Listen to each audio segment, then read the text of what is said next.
Solo.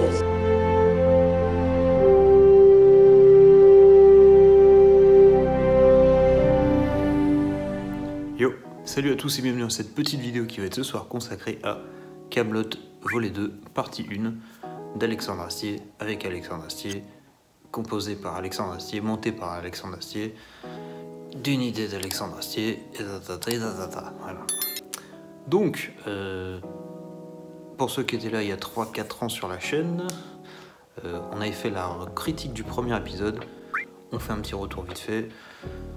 C'était sympa, mais c'était pas non plus un truc de ouf. Le dernier plan m'avait laissé rêveur, parce qu'on contemplait la tour du roi Ban, et il y avait un espèce d'énorme fantôme qui en sortait, qui prenait littéralement tout le ciel. Et donc on se disait, ah, Alexandre Astier, il part dans le fantastique, il part dans l'ésotérisme et tout ça. Allez, moi je veux voir le deuxième. Du coup, ce deuxième film... Alors, il y a toute une polémique en ce moment, ouais, il n'y a plus Franck Pittiot, il se retrouvait pas dans le personnage de Perceval, du coup il n'a pas voulu continuer l'aventure pour l'instant. Apparemment il serait chaud pour revenir dans le 3 si le scénario lui plaît, le développement de son personnage lui plaît. En tout cas, on entend parler de Perceval dans le film, mais bon, effectivement, il n'est pas là. Est-ce que ça change quelque chose? Absolument pas. Parce que, on va la faire courte, ce film... est nul. Je suis désolé pour Monsieur Astier, que j'admire énormément. J'adore la série Kaamelott, même les livres, les derniers livres, qui sont un format beaucoup plus long et beaucoup plus dramatique, ce sont même mes livres préférés. Le premier film, bon, j'avais pas trouvé ça incroyable, mais j'avais trouvé ça plutôt sympa quand même. Je respecte le premier film pour tout ce qu'il a mis en place et pour l'ambition qu'avait Alexandre Astier à apporter au cinéma français, qui était complètement mort à ce moment-là. Là, dans le 2, en termes d'ambition, c'est compliqué. Alors, il y a quelques plans qui sont jolis, il y a des éclairages rouges dans des grottes qui sont sympas, il y a un petit lever ou coucher de soleil à un moment, on voit de l'herbe avec 3 personnes en silhouette, avec vraiment au milieu de l'écran, le soleil qui se lève dans les teintes rosées, orangées, et le ciel est bleu. C'est joli, c'est très bien filmé, il y a des compositions qui sont très sympas. Les éclairages en intérieur sont toujours un petit peu à la bougie, comme ça, ou alors vraiment dans du orange avec du bleu en fond pour que ça ressorte bien au premier plan. C'est bien filmé, c'est bien cadré. Seulement voilà, il se passe putain de rien dans ce film. Bordel! Plus de 2 heures, 2h09, je crois, 2h10. Il ne se passe rien dans ce putain de film, bordel. En plus, le personnage d'Arthur a rétro-pédalé depuis la fin du premier. Alors ça je déteste quand on fait ça. C'est-à-dire quand on fait un film de 2h30 avec un personnage qui part d'un point A et qui évolue psychologiquement jusqu'au point B. C'est-à-dire qu'il est à la fin de la série Kaamelott, il veut plus être roi, il donne les pouvoirs à Lancelot et il essaie de se suicider. Il survit. On le voit arriver à Rome, reprendre son épée. Ok, donc ça te dit, ok, Arthur il commence à se dire, bon, faut que je me sorte les doigts. Dans le premier film, au final, il n'est pas revenu, il est esclave à Rome, non pas à Rome, je sais plus où. On le libère, et au final, il va quand même se dire, bon, je peux pas laisser le peuple mourir comme ça, sous le joug de Lancelot. Il affronte Lancelot à la fin, même s'il essaye d'en finir, et ben en fait, il a bougé. Il s'est sorti les doigts, il a récupéré son épée magique, qui en plus a des pouvoirs de ouf apparemment maintenant, et du coup il a vaincu Lancelot. Deuxième film, le mec est au plumard toute la journée, il bouge pas, il veut plus faire la table ronde, il veut pas abattre Lancelot. Le mec a rétro-pédalé entre 2 films. Il le dit au début, il fait oui, je croyais que je voulais ça, au final non. Si vous voulez la faire, faites-la. Moi, j'y vais pas. Et il n'y a pas plus d'explication que ça. T'es là, tu fais, mais tu te fous de ma gueule en fait, t'es en train de me refaire le même film qu'avant. M'appeler pas sire, je veux plus entendre parler de cette histoire, machin. Donc le mec est revenu en arrière dans sa propre psychologie. Je comprends pas l'intérêt. On suit plusieurs groupes, donc on suit Arthur qui fait rien, à part manger et dormir. Et il replante Excalibur, quoi. Il replante Excalibur.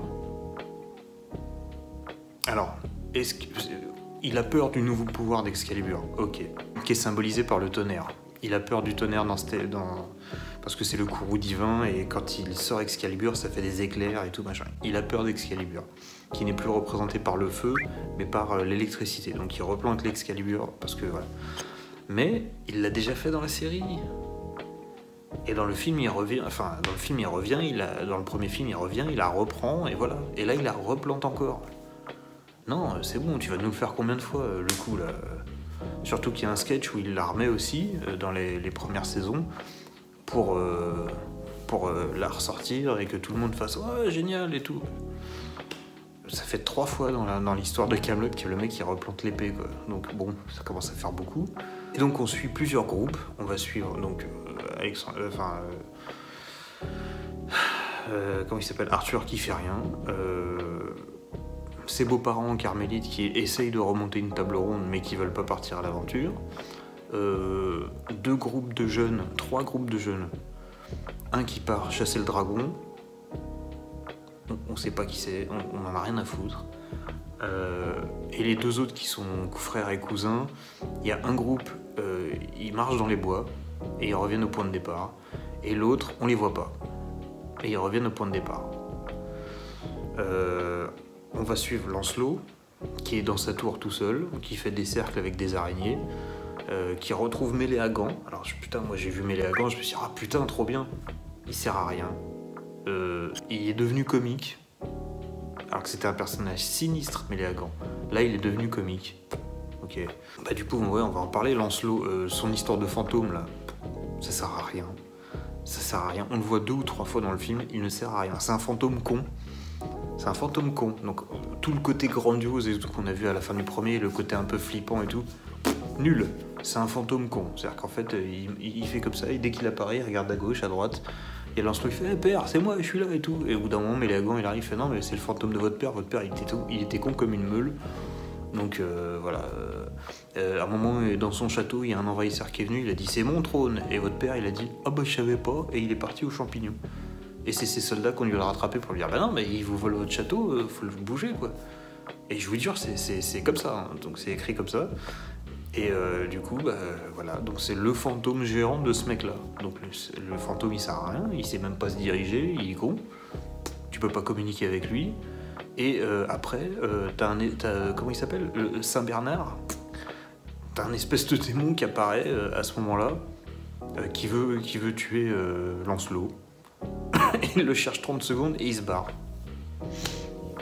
Et en même temps, il y a un des groupes des gamins qu'on suivait, qui est venu pour tuer Lancelot. Et au moment où ils vont l'attaquer, bah, il y a Bohort qui leur dit ah non, c'est pas bien. Et ils s'en vont. Donc en fait, on a une volonté d'Alexandre Astier de nous teaser pendant tout le film de l'épique, et à chaque fois que ça va être épique, il l'annule. On a un groupe de magiciens, dont un nouveau qui a l'air un peu stylé, un peu classe, un peu mystérieux. Ils passent le film dans un tunnel.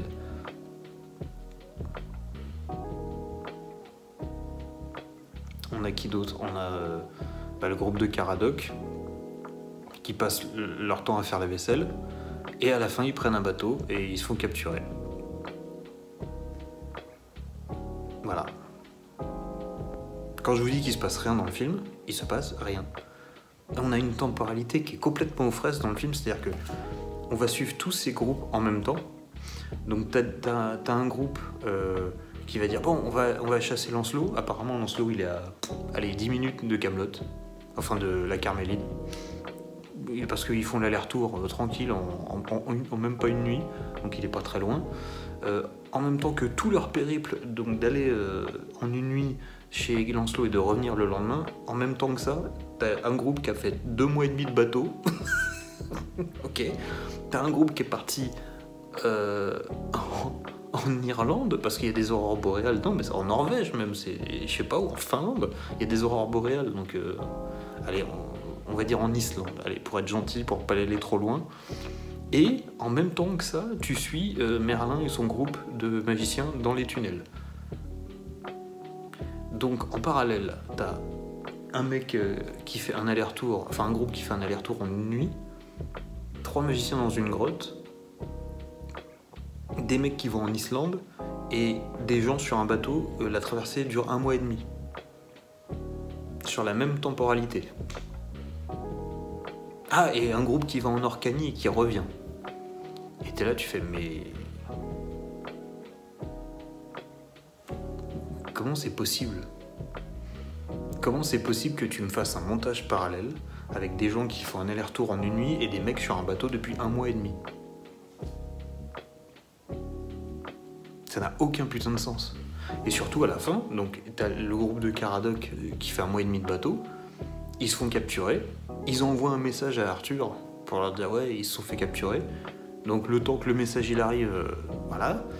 Ensuite Arthur il prend le bateau, lui aussi, donc tu rajoutes 1 mois et demi. Et le dernier plan du film, donc c'est Arthur qui est en train d'arriver là où il y a Caradoc qui est emprisonné, et t'as toujours les magiciens qui sont dans la grotte. Donc les mecs, ça fait 3 mois qu'ils sont dans la grotte. Ils ont pas de vivres, ils ont rien. Et les derniers plans sont... Je comprends pas le montage. T'as Arthur sur le bateau qui dit « Ah, on arrive !» Ça cut. T'as le magicien... T'as un des 3 magiciens qui dit ah, « Attendez !» Il fait une boule de feu, il fait fondre un mur pour pouvoir sortir de là où ils sont enfermés. Ça cut. T'as des barreaux de prison et t'as Caradoc qui arrive et qui fait un regard caméra. Fin. Tu fais mais l'enchaînement, il veut rien dire. Il veut rien dire. Parce que ces plans, ils s'enchaînent en 1 minute. Donc ils sont bien en parallèle. Donc la temporalité, elle est aux fraises. Donc voilà, ça n'a aucun putain de sens. Ça m'a dérangé pendant tout le film. Je me disais mais attendez, mais c'est pas possible.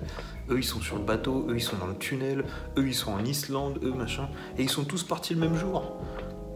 Et ils se retrouvent tous à la fin du film arrivés au bout de leur périple. Mais il y en a qui font 1 mois et demi de bateau, il y en a qui marchent pendant 6 mois, il y en a qui font un aller-retour dans la nuit.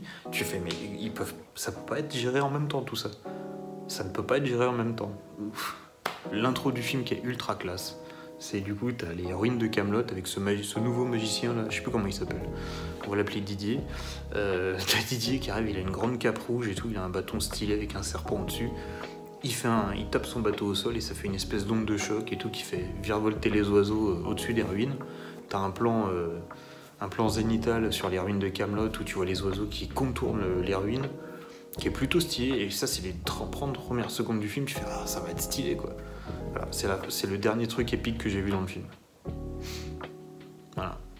On était à 30 secondes de film, le film il dure plus de 2 heures.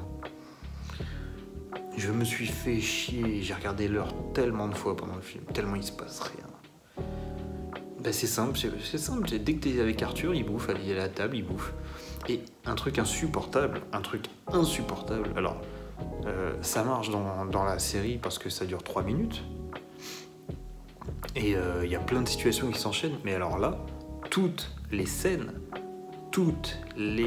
du film, tout le monde s'engueule. Il n'y a pas un dialogue qui est dans le calme. Il n'y a pas un personnage qui est pas cynique. Il n'y a pas un personnage qui envoie pas des fions à tout le monde. C'est chiant, vraiment. C'est vraiment chiant. Tu te dis, mais il n'y a personne qui est sympa dans ce monde. Ils sont tous devenus des connards. Il y a quelques répliques qui sont drôles, mais j'ai rigolé peut-être 2-3 fois. Le reste, ça m'est passé au-dessus, mais vraiment. Et je dis, ils s'engueulent tout le temps, tous, ils s'engueulent tous. Donc du coup, t'as pas d'affinité avec l'un ou l'autre, tu dis pas, ah tiens, lui il est sympa, non. Ils sont tous en train de s'engueuler tout le temps. Au bout de 2 heures, c'est chiant de ouf. Tiens, encore un truc qui te tease un truc de vraiment sympa. À un moment, il y a Lancelot qui sort de son château, il regarde une tour, et en fait, je l'ai pas vu tout de suite en plus.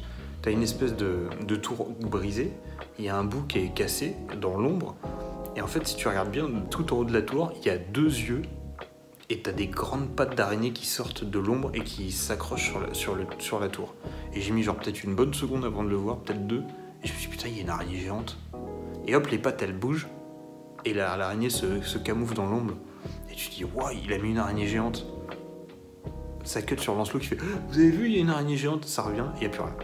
Là, tu fais, Encore. Tu nous teases encore un truc et au final, il n'y a rien. Mets pas des trucs épiques si c'est pour pas les mettre. Les mets pas. Fais des sketchs, fais des gens qui s'engueulent et puis voilà quoi. Arrête d'essayer de mettre de l'épique si c'est pour le désamorcer à chaque fois. Choisis ton camp. Soit tu fais un film épique avec des trucs drôles, soit tu fais un truc drôle, mais pas d'épique, ça sert à rien si c'est pour nous l'enlever. T'as plein de comédies qui sont épiques, qui a des moments vraiment épiques. Là, c'est pas une question de budget parce que l'araignée elle est hyper bien faite, le fantôme il est hyper bien fait, le Saint-Bernard il est ultra bien fait. Et le Saint-Bernard, tu le vois plusieurs fois, tu le vois pendant, pas plusieurs fois, mais tu le vois pendant une longue scène. Bon, il fait rien, mais tu le vois. Et il est ultra bien fait, au niveau effets spéciaux, ça défonce. Mais le mec, il vient, il cherche, il s'en va.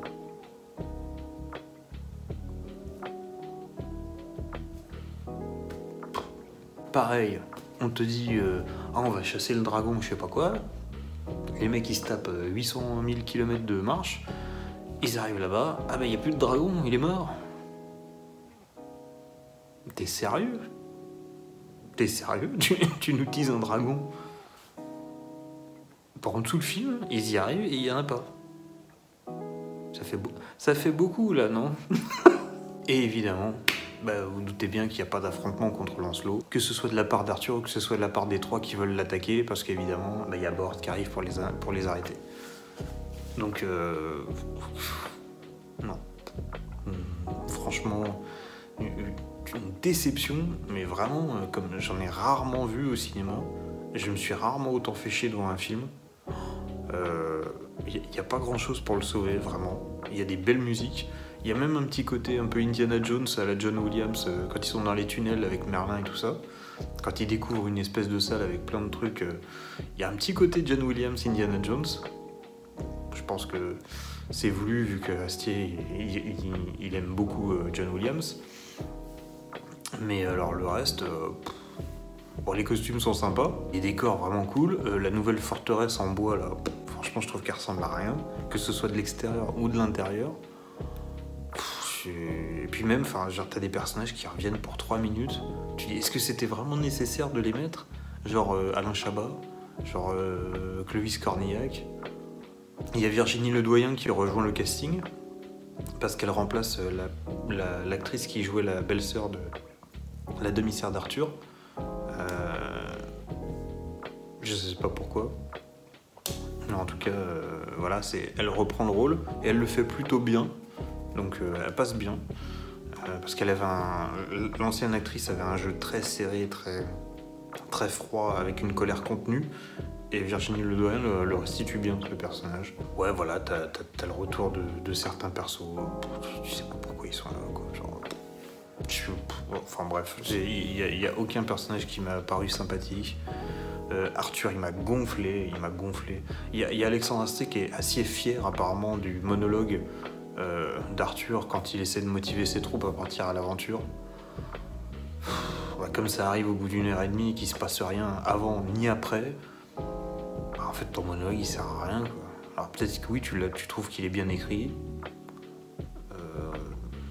Moi je le trouve pas spécialement inspirant parce que ça fait 1h30 que je lutte contre le sommeil. Et puis c'est mou en plus, il n'y a pas une musique un peu qui a la portée du discours, donc non, moi ça n'a pas marché du tout. Kaamelott, volet 2, partie 1 en plus. Alors en plus je comprends pas son truc. Est-ce qu'il va y avoir Kaamelott volet 1, volet 2, partie 1 et 2 et ça fait la trilogie? Ou est-ce qu'il y aura ça, plus Kaamelott volet 3?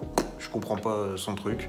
Il parle d'une trilogie, il parle de ça, à un moment il a parlé de Kaamelott KV3. On comprend rien, donc... Et puis en plus, je suis désolé, mais... Enfin, il n'y a rien qui est accompli dans ce film. Il n'y a rien qui est accompli. Le seul truc que Arthur il fait, c'est qu'il dit, bon allez, je vais aller à truc Albus, au plateau Altus, là, je sais pas quoi, là, à la fin. Et il prend le bateau. C'est tout ce qu'il fait. C'est tout ce qu'il fait. Il lit son courrier à la fin, pendant qu'il bouffe, parce qu'il bouffe pendant tout le film. À un moment, il bouffe, il fait « Je peux lire mon courrier ?»« Ah bah tiens, faut que j'aille au plateau Altus. » Et il se barre. Et il y a une scène où il est en bateau, il lit la lettre de Perceval. Et il la jette à la flotte. Parce que c'est des conneries, c'est Perceval. Et enfin... Sérieusement. Tu m'étonnes que Franck Pitiot il ait pas voulu revenir. Il est naze le film. Il est naze. Vraiment. Pour tout ce que j'aime Alexandre Astier et que je respecte son œuvre sur Kaamelott, l'Exoconférence j'adore, Que ma joie demeure j'adore. Je défends même le premier film, mais alors celui-là c'est indéfendable pour moi. Je peux pas. Je peux pas. Je lui ai trouvé quasiment aucune qualité. Alors, il est bien filmé, il y a des beaux éclairages, il y a une musique sympa qui accompagne bien. Il y a des acteurs, voilà. Et Guillaume Gallienne, il y a Clovis Cornillac et tout ça, donc tu sens que les mecs, voilà, ils gèrent bien. Redouane Bougueraba, compliqué.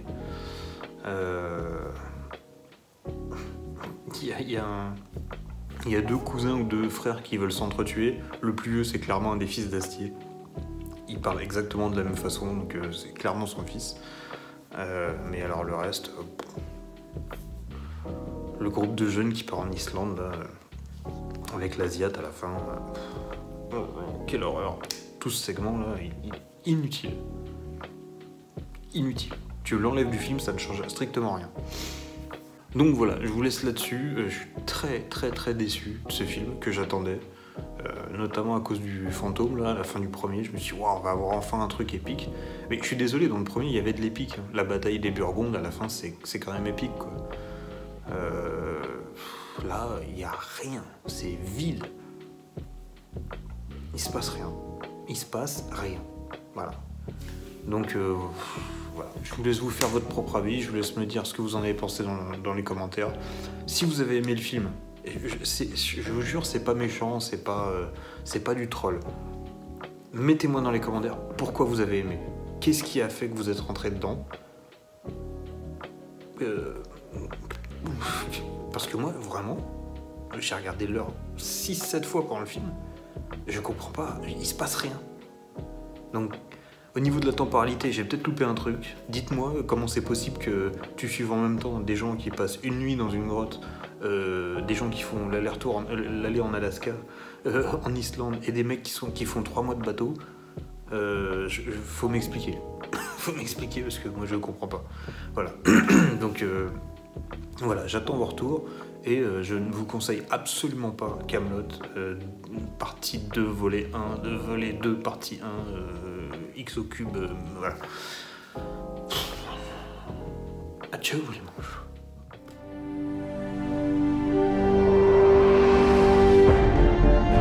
Solo.